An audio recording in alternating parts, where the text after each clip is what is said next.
You are watching Grace Television.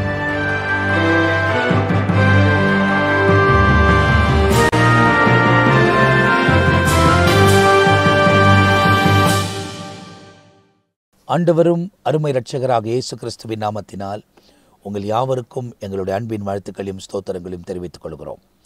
தேவனுடைய பெரிதான கிருபையால் நித்திய ஜீவன் என்ற இன்னொரு எபிசோடில் உங்களோடு கூட கர்த்தருடைய வார்த்தைகளை பகிர்ந்து கொள்வதில் நாங்கள் மிகுந்த மகிழ்ச்சி அடைகிறேன். அதிலும் இந்த எபிசோடில் நம்ம மத்தியில் பிஷப் ரெவரண்ட் பென்னி யோசை அவர்கள் வந்திருப்பது எனக்கு மிகுந்த சந்தோஷம். போன எபிசோடில் தொடர்ந்து அவங்க நிறைய ஊழியத்தின் காரியங்களிலே அவங்க நிறைய இடங்களுக்கு போக வேண்டிய காரணங்கள் ஏற்பட்டதினாலே போன எபிசோடில் நான் உட்கார்ந்து கர்த்தருடைய வார்த்தைகளை உங்களோடு கூட பேசினேன். அதுக்கு முன்பதாக பாஸ்டர் அவங்க நம்ம மத்தியில் உட்காந்து பேசினாங்க. ஆனால் இந்த நாளில் இருவரும் உட்கார்ந்து தேவனுடைய வார்த்தைகளை பகிர்ந்து கொள்வதற்கு தேவன் உதவி செய்கிறார். இந்த நித்திய ஜீவன் நிகழ்ச்சியில் உங்களுக்கு ரொம்ப துல்லியமாய் சொல்லப்படுகிற காரியம் நித்தியமானது, ரொம்ப முக்கியமானது. இந்த உலக வாழ்க்கை தற்காலிகமானது, அது எப்போதும் முடிந்து போகும் என்று யாருக்கும் தெரியாது. வேதத்தின்படி 70 இல்லை 80 இல்லை 100 இல்லை 120 வரைக்கும் மனுஷர்கள் வாழ்ந்திருக்கலாம், வாழலாம். அது தேவனுக்கும் நமக்கும் உரியது. ஏன்னா ஆண்டவர் சொல்கிறாரு, தாய் தகப்பனை கனப்படுத்த உன் ஆயுசு நாட்கள் பெருகியிருக்கும். அப்போ அப்படிப்பட்ட ஒரு வாழ்க்கை இந்த உலகத்தில் நாம் வாழ்ந்திருக்கிறோமா என்பதெல்லாம் தேவன் ஒவ்வொன்றையும் கண்ணோக்கி பார்த்து அவர்தான் நம்முடைய வாழ்க்கையை இந்த உலகத்தில் தீர்மானிக்கிறார் என்பதை நாம் தெளிவாய் தெரிந்து கொள்ள வேண்டும். எப்படி இருந்தாலும் அந்த 100 வயதுக்குள்ளே நம்முடைய வாழ்க்கை இந்த உலகத்தில் முடிந்து போகும் என்பதை நாம் துல்லியமாய் அறிந்து கொள்ள வேண்டும். அப்படி அறிந்து கொண்ட நாம் அதுக்கு பிறகு வாழப்போகிறது தான் நித்திய வாழ்வு. இந்த நித்திய ஜீவனுக்குள்ளே பிரவேசிக்க வேண்டுமானால் சர்வசாதாரணமாய் நாம் பிரவேசிக்க முடியாது. மரிச்ச எல்லாமே அந்த நித்திய ஜீவனுக்குள்ளே கடந்து போவதில்லை. ஏன்னா ஒரு பெருங்கூட்டம் கீழ்ப்படியாதது நிமித்தமாய், தேவனுக்கு பிரியமில்லாத காரியத்தை தொடர்ந்து செய்கிறது நிமித்தமாய் அவர்கள் அக்கினி கடலிலே பங்கடைவார்கள் என்பதை இயேசு ஊழியம் செய்த அந்த நாட்களிலே பல முறை அவர் தொடர்ந்து பேசி வருகிறதை வேதத்தில் எழுதப்பட்டிருக்கிறது. அப்போ இந்த நித்திய ஜீவன் என்பது ரொம்ப முக்கியமான ஒரு காரியம். அதன் மேலே நம் கவனமாக இருந்து நம் முன்னேறி கடந்து போகும்போது தான் தேவன் நம்மை இந்த உலகத்தின் காரியங்களில் உருவாக்கி இந்த உலகத்தில் நம்மை சுற்றி சேர வேண்டிய காரியங்களெல்லாம் நமக்கு அவர் சேர்த்து தொடர்ச்சியாய் அவருக்காக முன்னேறுவதற்கு தேவன் உதவி செய்வார். எனவே தொடர்ச்சியாக அந்த நிகழ்ச்சியில் நாம் சில காரியங்களை தியானிக்க போகிறோம். சவுலை குறித்தும் தாவீதை குறித்தும் சாமுவேலை குறித்தும் ஏராளமான காரியங்கள் இந்த நித்திய ஜீவன் என்ற நிகழ்ச்சியில் ஆராயப்பட்டிருக்கிறது. நம்முடைய அன்பு போதகர் பிஷப் ரெவரண்ட் பென்னி யோசை அவர்கள் இந்த நிகழ்ச்சியிலும் இருப்பது எனக்கு ரொம்ப சந்தோஷம். Praise lord pastor. இன்னைக்கு உங்களோட கூட உட்கார்ந்து தொடர்ந்து சில காரியங்களை கேட்பது எனக்கு ரொம்ப சந்தோஷமாக இருக்குங்க. அதே நேரத்தில் நிறைய காரியங்களை கற்றுக்கொள்வதற்கு தேவன் உதவி செய்கிறார். வசனத்தின் ஆழங்களை புரிந்து கொள்வதற்கு தேவன் இரக்கம் பாராட்டுகிறார்.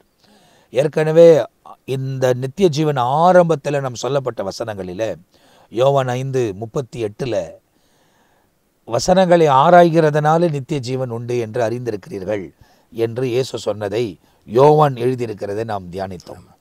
அப்போ இவைகளெல்லாம் ஆராயும் போது இதிலிருந்து நித்திய ஜீவன் உண்டு என்பதை நாம் அறிந்து கொள்வதற்கு தேவன் உதவி செய்கிறார்.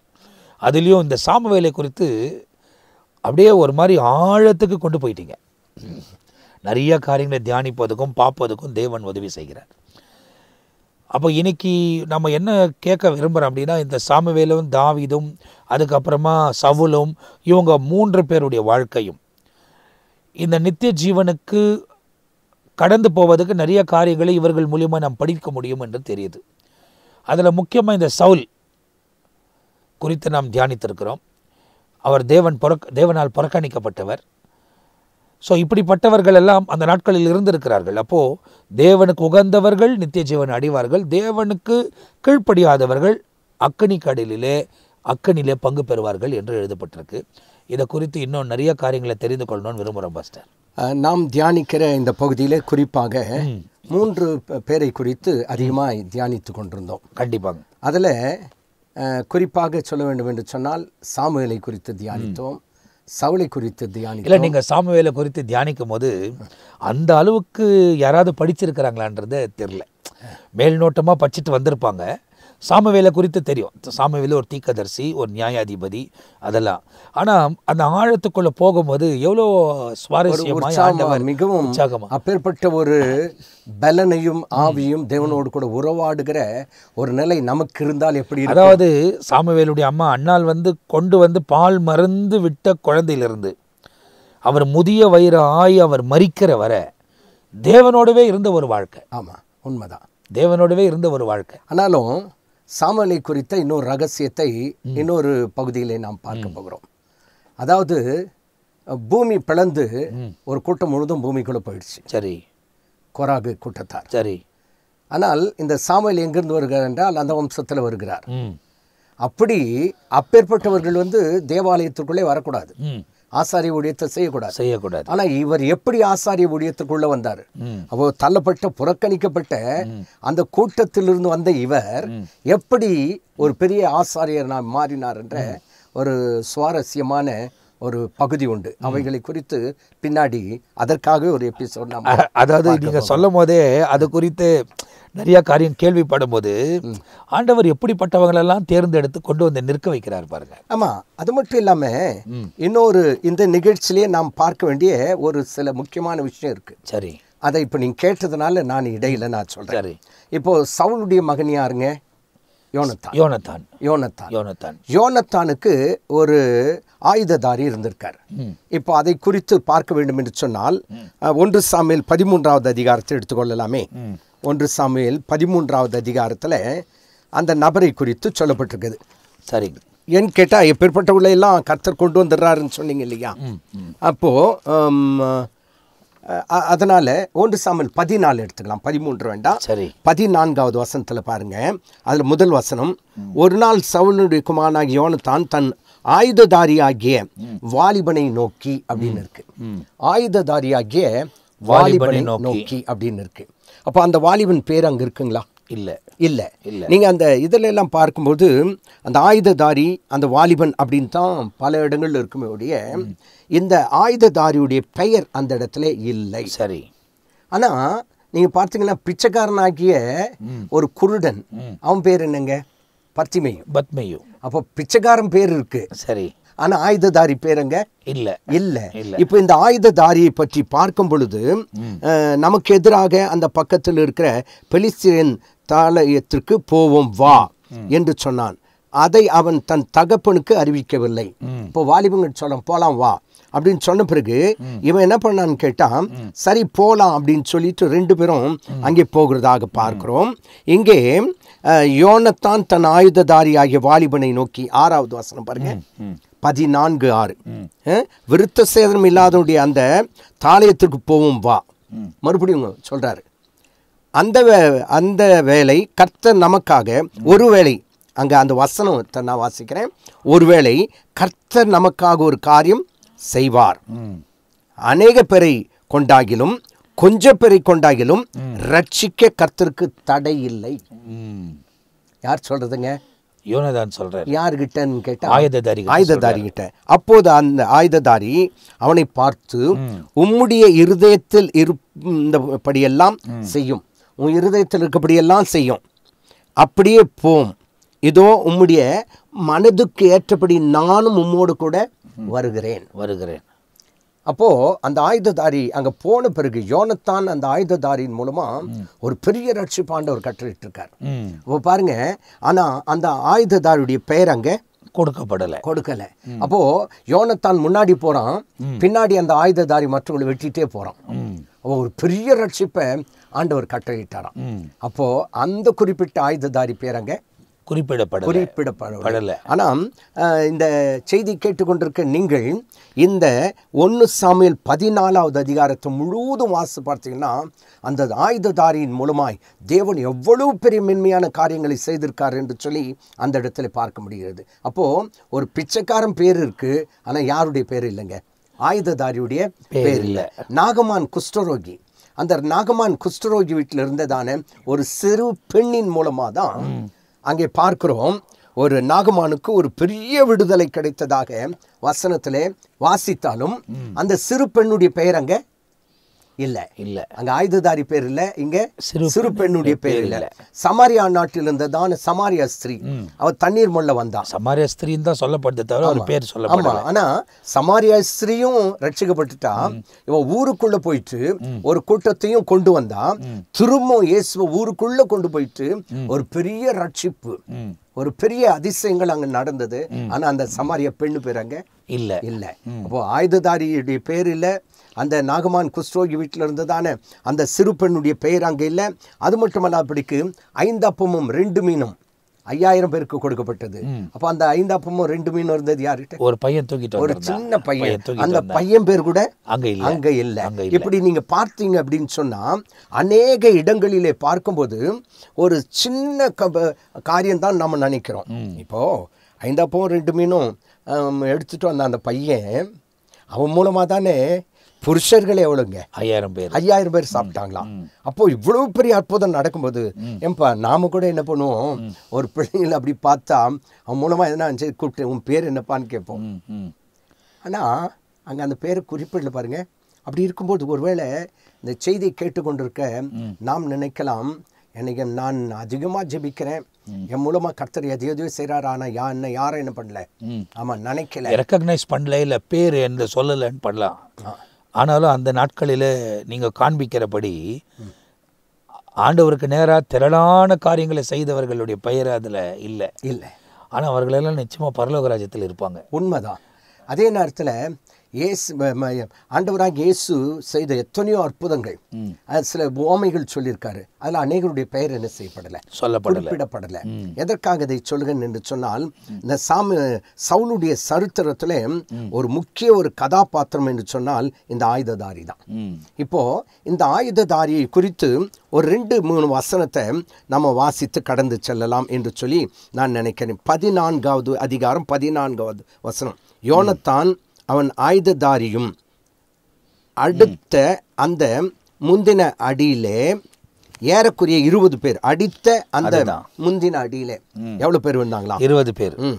அப்போ இப்படி அவங்க போகும்போது அங்க ஒரு சம்பவம் நடந்திருக்குங்க. அது ரொம்ப முக்கியமான சம்பவம். 15வது வசனத்தை பாருங்களேன்.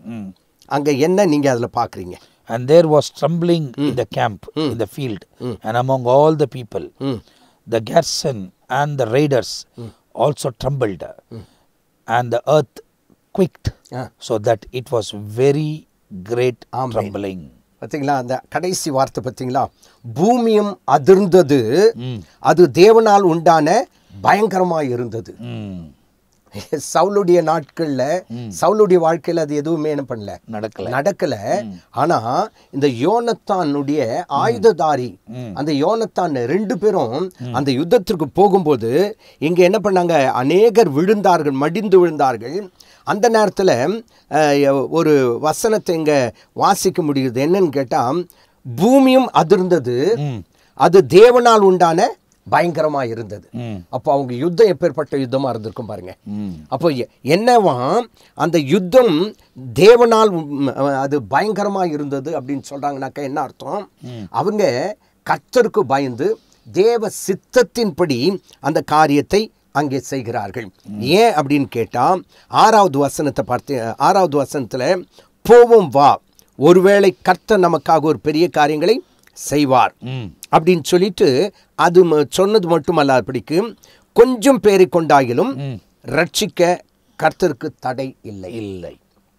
பெரிய கூட்டம் போன ஆண்டவர் செய்யணும்னு முடிவு பண்ணிட்டா, ஒருத்தன் தேவ சமூகத்துல உண்மையா இருந்தாலும் தேவன் பெரிய காரியம் செய்ய முடியும். கொஞ்சம் பேரா இருந்தாலும் சரி. நான் ஒரு குறிப்பிட்ட செய்தி பார்த்தேன் பாஸ்டர், அதுல ரொம்ப அழகா ஒரு காரியம் எக்ஸ்பிளைன் பண்ணப்பட்டது. என்ன எக்ஸ்பிளைன் பண்ணப்பட்டதுன்னா, தானியல் பாபிலோன் தேசத்தில் இருக்கும் போது சாத்தான் அவனை கொல்ல திட்டமிட்டதுக்கே காரணம், அவனால் பாபிலோனில் கிரியை செய்ய முடியல.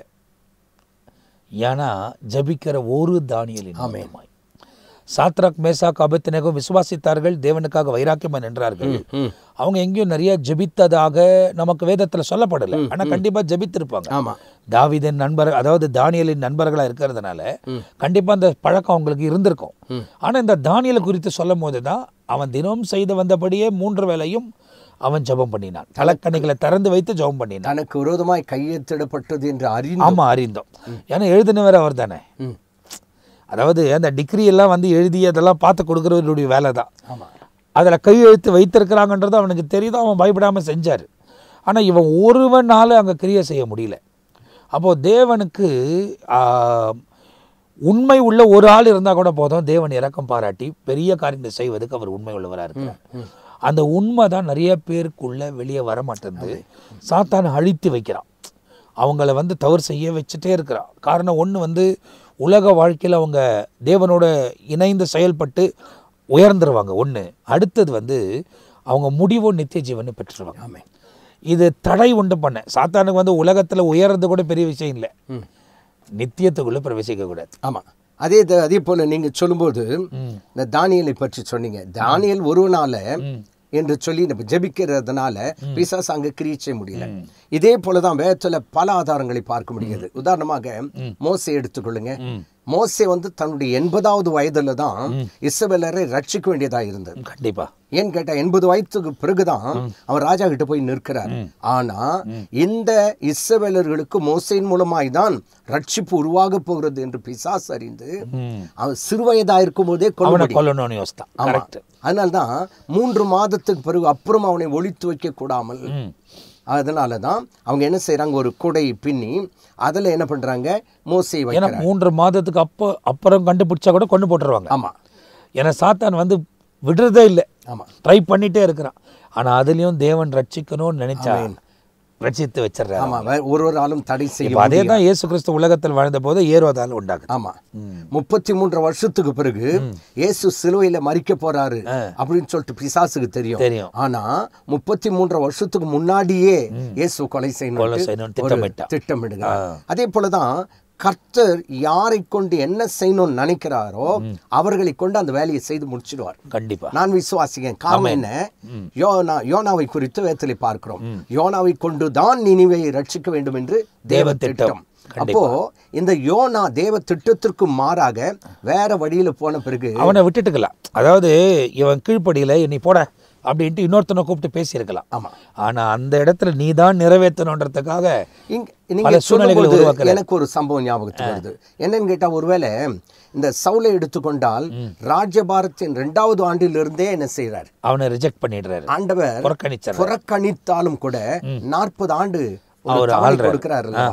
அந்த 40 ஆண்டுக்கு இடையிலே அவர் பயன்படுத்தல, மனம் திரும்புறதுக்கு பயன்படுத்த. அதனாலதான் நான் என்ன யோசிக்கிறேன் அப்படின்னு சொன்னா, இந்த வேத வசனங்களை எல்லாம் ஆராய்ந்து பார்க்கும் பொழுது ஒரு சம்பவம் எனக்கு தெரிகிறது.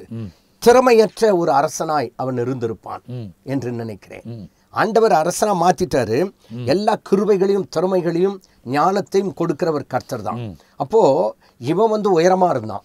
யாரு? சவுல் உயரமா இருந்தான். அவனை ஆண்டவர் தெரிஞ்சுக்கிட்டாரு. அது மட்டுமல்லாமல் அவன் கழுதைக்கு பின்னால் அலைந்திருந்தவன். அவனை தெரிஞ்சுக்கிட்டாரு. அவனுடைய படிப்பு என்ன, குடும்ப அந்தஸ்து என்ன, அவன் எந்த பேக்ரவுண்ட்ல வந்தவனு கூட பார்க்கல. ஏன்னா அவனே சொல்றான், நான் பெஞ்சமின் தான். ஆமா. அதே நேரத்தில் அதிலையும் நான் புறக்கணிக்கப்பட்டேன், அதிலையும் தாழ்மை உள்ளவன். அப்படிப்பட்ட ஒரு நபரை தான் ஆண்டவர் தெரிந்து கொண்டு அவன் ஆடுகளுக்கு பின்னால் தெரிந்து கொண்டிருந்தவனே அரசனாக்கினவர் அல்லவா. அப்படி இருக்கும்போது சவுலை மேன்மைப்படுத்தலாம் என்று நினைத்திருந்தாலும் அந்த அந்த நேரங்களிலே சவுல் தனக்கு கொடுக்கப்பட்டதான அந்த கிருபையை இழந்து போறார். இப்போ நாம வசனங்களிலே வாசிக்கும் பொழுது ஒரு மனிதன் கிருபை இழந்து விட்டால் பரலோகத்துக்கு போக முடியாது, நித்திய ஜீவனுக்குள்ளே பிரவேசிக்க முடியாது. அதுதான் இந்த நிகழ்ச்சியின் ஆரம்பத்தில் ஒரு சில காரியங்களை நம்ம பேசும்போது ஒரு வசனத்தை நீங்க எனக்கு சொன்னீங்க. அதாவது எபிரேயர் 12ஆம் அதிகாரம் 28ஆம் வசனம். அந்த வசனத்தை சற்றே வாசித்தால் பிரயோஜனமா இருக்கும். காரணம் என்ன, இப்போ இந்த நித்திய ஜீவனுக்கும் இந்த சவுலை குறித்து இவ்வளவு நாம் ஆராய்ச்சி செய்கிறோம் என்றால் அதற்கு ஒரு காரணம் உண்டு. என்னன்னு கேட்டா, எபிரேயர் 12வது அதிகாரம் 28வது வசனத்தை வாசித்து பார்க்கும்போது, ஆதலால் அசைவில்லாத ராஜ்யத்தை பெறுகிறவர்களாகிய நாம் பயத்தோடும் பக்தியோடும் தேவனுக்கு பிரியமான ஆராதனை செய்யும்படி கிருபையை பற்றி கொள்ள கடவோம். அப்ப எதை பற்றி கொள்ளணும்? கிருபையை பற்றி கொள்ளணும். கிருபையை பற்றி கொண்டாதான் எங்க போக முடியும்? பரலோக ராஜ்யத்துக்குள். அசைவில்லா ராஜ்யம். அப்போ அந்த நித்திய ஜீவனுக்குள்ளே பிரவேசிக்க முடியும். அதற்கு முக்கியமாய் தேவைப்படுகிறது கிருபை. அந்த கிருபையை பற்றி கொண்டால்தான் அசைவில்லா ராஜ்யமாகிய அந்த பரலோக பாக்கியத்தை, அல்லது இப்போ சார் நீங்க பேசுறீங்க கிருபையை பற்றி கொள்ளணும் அப்படின்னு சொல்றீங்க. கிருபையை பற்றி கொள்ளணும் அப்படின்னும் போது ஆண்டவர் நமக்கு கிருபை தர்றாரு. கிருபை தர்றதுனால நம்ம தொடர்ந்து தவறிக்கொண்டே இருக்கலாமா? அவர் அப்படி தவறும்போது என்ன ஆகும்? கிருபை நம்மை விட்டு விலகும். அதுதான், அதாவது ஒரு குறிப்பிட்ட டைம் வைக்கணும் ஆண்டவர் அந்த கிருபை தர்றார். சவுலுடைய வாழ்க்கையில 40 ஆண்டுகள் கொடுத்தோம், அந்த கிருபை அவன் பயன்படுத்தல. அதுக்காக தான் 2 சாமுவேல் 7வது அதிகாரத்தை எடுத்துக்கொள்ளலாமே.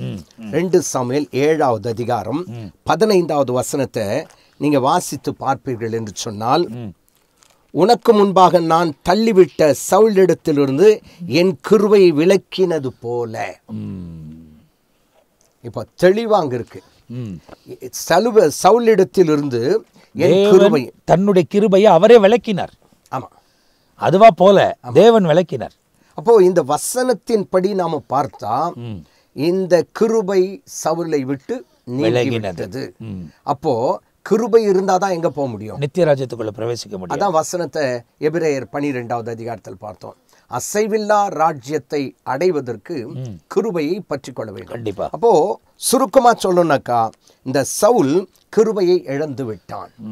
அப்போ கிருபை இழந்துட்டா எதுவும் இழந்துடுறாங்க, பரலோக ராஜ்யத்தை இழந்துடுறாங்க, நிச்சய ஜீவனையும் இழந்துடுறாங்க. அது தெளிவா நமக்கு வசனத்திலே ஆதாரங்கள். அதான் இந்த நிகழ்ச்சியில் நீங்க பாருங்க, உங்களுக்கு ரொம்ப தெளிவா சொல்றேன் பாருங்க.